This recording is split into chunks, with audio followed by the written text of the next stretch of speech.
My job industry is the absolute worst.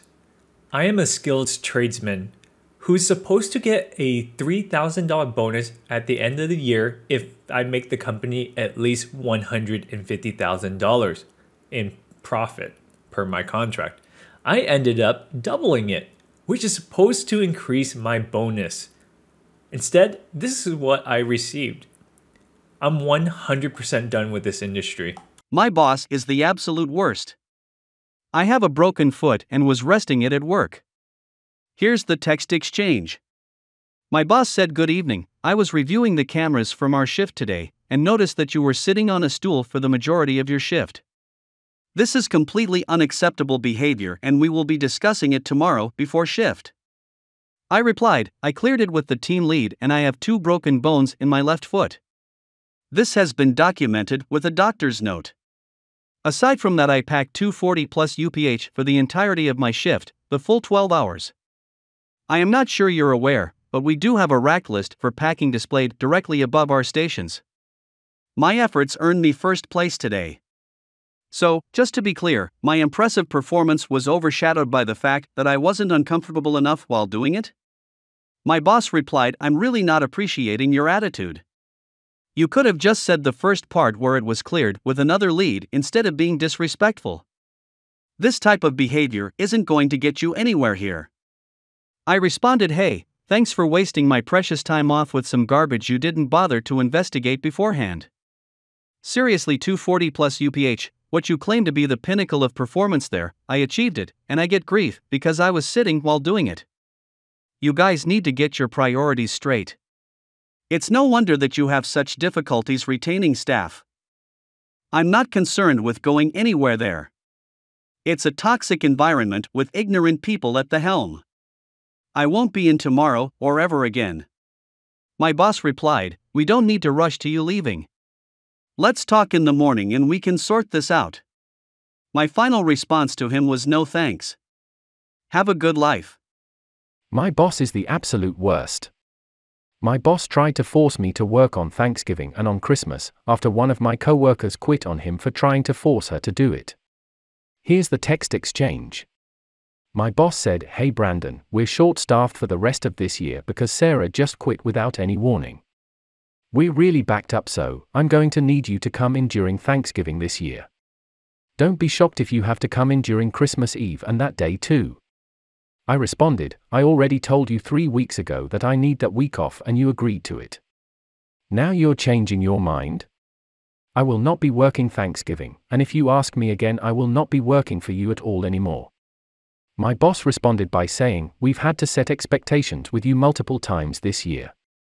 Coming in is the least you can do. Your paid time off request has been denied.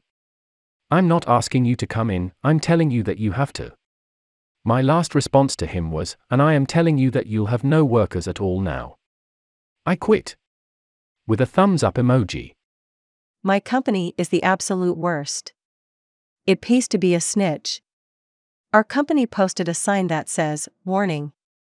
All employees must not eat during work hours. Receive a $20 reward if you catch an employee eating during work hours. Employees with 3 warnings will be laid off, with no exceptions." The boss of my boss freaked out during a Zoom call because my cat stepped into frame. Let me explain. So my girlfriend works for a county, not the one we live in, but one nearby.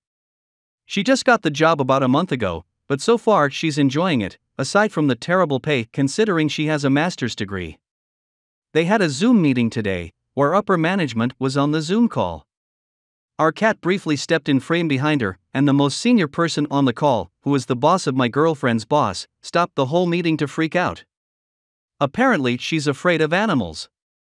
My girlfriend laughed it off because she's a normal human and assumes it's no big deal. After the meeting, her boss calls her and instructs her to put the cat away before meetings so the big boss doesn't have to see the cat. Am I the only one who thinks this is totally insane and a complete overstepping of bounds? The cat is obviously not able to harm the person over Zoom. Accommodating this person's childish behavior seems unreasonable at this level of professional establishment. Anyway, my girlfriend has to hide our cat now, or I guess she'll lose the job. Is this the worst boss ever? I work in government intelligence and must notify manager to use restroom. Before I get into the story, I realize there are jobs where notifying your boss when you leave your desk or post is a normal practice. However, that was not the case at this job. We had top secret clearances and handled collateral secret equipment and sensitive encryption key material on a regular basis. They assumed we were adults and generally treated us as such. Also, the fallout isn't juicy, sorry, but the story is funny to me. I was an airman in the Air Force working in ComSec. It's difficult to fully explain this job to people who have never done it, but the short version is glorified inventory management with penalties for messing up, including but not limited to prison time. We were working out of a temporary facility and not all of us in ComSec could fit in the secure room. So, we were spread out in multiple offices. Myself and my direct supervisor shared a small office, while my NCOIC manager was in a different one. One day, I did what all civilized humans do at least once a day, and went to use the restroom. I came back, my supervisor said, "Sergeant Smith, I honestly don't remember my NCOIC name, was looking for you." So, I went to her office. Me, "Yes ma'am, you wanted to see me?" Her, "Why weren't you at your desk?" Me, "I was just using the restroom, ma'am." Her, "You need to be at your desk at all times, and when you're not, you need to let me know." Me, "Yes ma'am." At the time, besides email for computer communication, we were using Skype. It was common practice in that office to send quick messages to each other over Skype.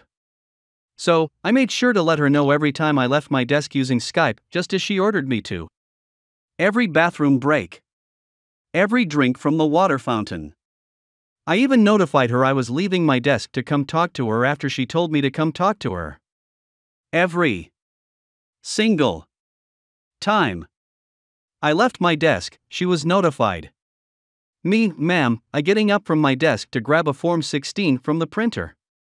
Her, "Why are you using a printer in a different room?"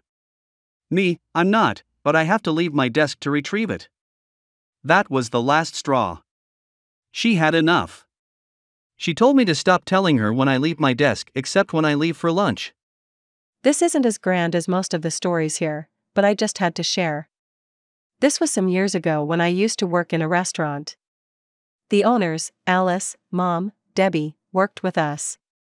Debbie loved to act like she owned the place, and she got to tell us what to do. She constantly micromanaged, lectured us, yelled at us, and got after us for the most minuscule of things. Alice let her do it because, she was her mom and she couldn't tell her no. There were a few things Alice put her foot down on, but mostly just let her do what she wanted. Debbie was a nightmare to work with, even when you didn't share the same shift with her. Sometime later, we had apparently gotten a complaint about hair in our food. This was only once and Debbie was there. She was right in saying that we had to have our hair tied up even if we had a hat on. For those who don't deal with long hair, any loose strands can just stay in your hair and fall out at random times, so it is best to tie up your hair when around food. The malicious compliance came in when Debbie pointed me out specifically. Now, I was still closeted, so everyone knew me as a girl. The issue is that I had short hair. Like, pixie cut short. There was no way I could tie it up. Still, Debbie told me that I had to tie up my hair if I'm around food. My coworker, Liz, lit up. She happened to have a ton of those small rubber hair things. Liz offered to do my hair for me, which I accepted. By the end of it all, I had at least 5 small ponytails all around my head. I couldn't wear a hat as they all stuck out. Debbie told me I didn't need to have my hair tied up, but I insisted. After all, she pointed me out and said everyone had to do it. She made the rule, so it's only fair that I follow through. I finished my shift like that and she never said anything to me about my hair. She was still a nightmare, but it was at least one less thing to worry about.